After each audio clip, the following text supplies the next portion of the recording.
Sa mundo ng siyensya, madalas may istorya ang mga labi ng hayop. Si Mali tumanda lang at yumao. Ngunit ang mga labi ng marami pang iba, may mga mahalagang sinasabi. Kahit libong taon na nakararaan. In that sense, malalaman natin na meron palang baboy or deer nung araw. And makikita natin kung yung mga buto ay na-modify, na ginamit ba siyang tools. So by knowing that, alam natin kung anong kinain nila, ano yung nag-subsist or existing animals 2,000 years ago. Bago lang natuklasan ng National Museum ang buto ng rhinoceros na ito sa probinsya ng Kalinga.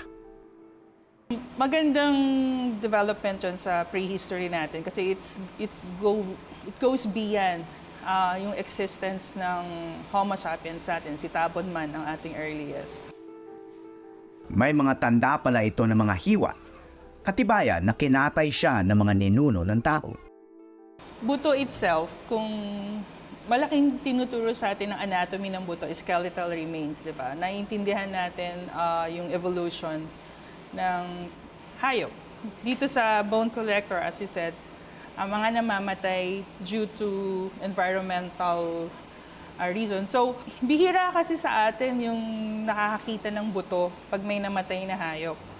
Laging nililibing na lang natin yun event na hindi rin natin nire-retrieve afterwards.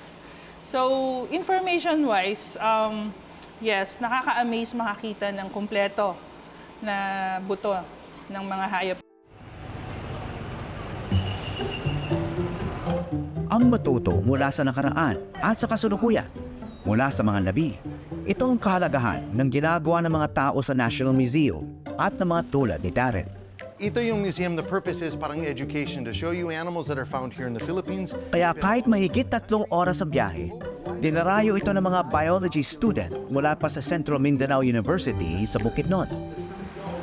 I've had like yung mga tours namin na umiiyak yung mga kids because they did not, parang hindi nila na-realize until now na grabe pala yung impact ng garbage. Iba yung impact pag yung lesson talaga is may evidence. How many do you think died because of man? 62 died because... Sa kwento ng mga hayop, may matutuklasan din sa sarili. It was mentioned that they all died because of like eating garbages that was thrown by people anywhere. Tutungod sa plastic basura, tao na labay basura sa kanal, sa sapa, nakaon niya, she lost her food, she lost her baby, and she lost her life.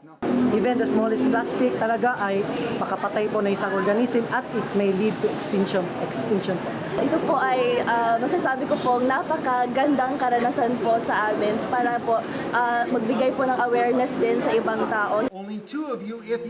Sa mga estudyante ko nakita ang mahalagang misyon ng museo ni Darren.